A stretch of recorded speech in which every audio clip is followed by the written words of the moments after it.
इस लड़की की अजीब सी आदत थी, वो सिर्फ तरबूज का छिलका खाती थी। ये देखकर प्रेसिडेंट ने अपनी बेटी से पूछा कि वो सिर्फ छिलका क्यों खाती है, पल्प क्यों नहीं। लड़की ने कहा कि वो अच्छा वाला हिस्सा अपनी मम्मी के लिए बचा रही है। लड़की की बात सुनकर प्रेसिडेंट का चेहरा बदल गया। उसने सोचा कि उस औरत ने उसकी बेटी के साथ ठीक बर्ताव नहीं किया इतने सालों में। उसने कहा कि वो अब उस औरत के बारे में कुछ नहीं सुनना चाहता। तभी दादाजी ने लड़की को चुपचाप गले लगाया और कहा कि डरने की जरूरत नहीं है, वो सिर्फ उसकी खुशी देखना चाहता है। फिर उसने बटलर को कहा कि वो तरबूज उसकी मम्मी के पास भेज दे, भले ही प्रेसिडेंट को उस औरत से कोई फर्क न पड़े। लेकिन प्रेसिडेंट ने चुपके से उसका पीछा किया और पहुंच गया उस मेंटल हॉस्पिटल में। वहां पहुंचते ही वो शॉक में आ गया। पता चला कि जिस औरत से वो इतना प्यार करता था वो सालों से वहां बंद थी। 8 साल पहले जब वो औरत एक यूनिवर्सिटी स्टूडेंट थी और देश के सबसे अमीर आदमी के बेटे के साथ रिलेशन में थी, तभी उसकी फैमिली पर एक बहुत बड़ी ट्रेजेडी आई। उसके अंकल ने पूरी फैमिली को मार दिया, प्रॉपर्टी हथिया ली और उसे प्रेसिडेंट से अलग करवा दिया। ये सब इसलिए क्योंकि वो अपनी मम्मी की तरह दिखती थी। अंकल चाहता था कि वो लड़की उसकी बीवी बन जाए ताकि उस ट्विस्टेड तरीके से वो उसकी मां का भी मालिक बन सके। उसी ने उसे पागल खाने में बंद करवा दिया पूरे 8 सालों के लिए। उधर प्रेसिडेंट अपने पिता की एम्पायर का वारिस बना, लेकिन एक दिन उसका एक्सीडेंट हो गया। उसे बचाया एक छोटी सी लड़की ने जिसका ब्लड ग्रुप उससे मैच करता था। प्रेसिडेंट ने उसे थैंक्स कहने के लिए प्रेस कॉन्फ्रेंस रखी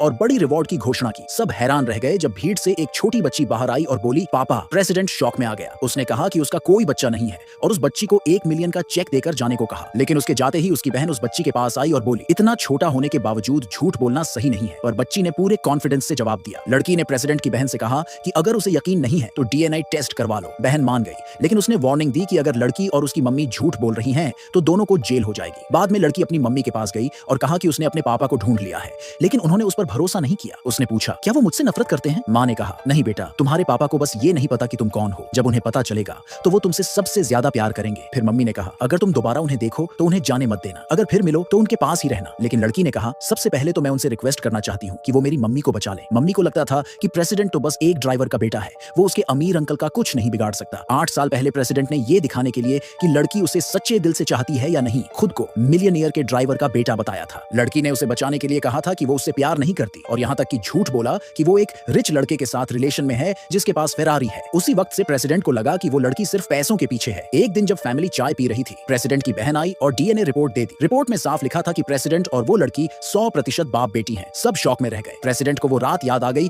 जो 8 साल पहले की थी और सब समझ में आ गया। उसे एहसास हुआ कि वही लड़की जिसने उसकी जान बचाई थी उसकी अपनी बेटी है। वो फौरन उसे ढूंढने निकल पड़ा अपनी टीम के साथ। उस टाइम पर हॉस्पिटल में लड़की का सौतेला बाप उसकी मां पर चिल्ला रहा था। तभी उसे फोन आया। उसका बेटा कह रहा था कि लड़की भाग गई है। सौतेले बाप ने कहा, उसे गाड़ी से कुचल दो। उधर लड़की सड़क पर बोतलें जमा कर रही थी ताकि पैसे इकट्ठा करके अपने पापा के लिए गिफ्ट खरीद सके। उसे लगता था कि अगर वो उन्हें खुश कर देगी तो शायद वो उसे अपना लेंगे। जैसे ही वो सड़क से कैन उठा रही थी, एक कार पागलों की तरह उसकी तरफ भागती हुई आई। उसी वक्त प्रेसिडेंट अपनी टीम के साथ वहां पहुंच गया और टाइम पर उसे बचा लिया।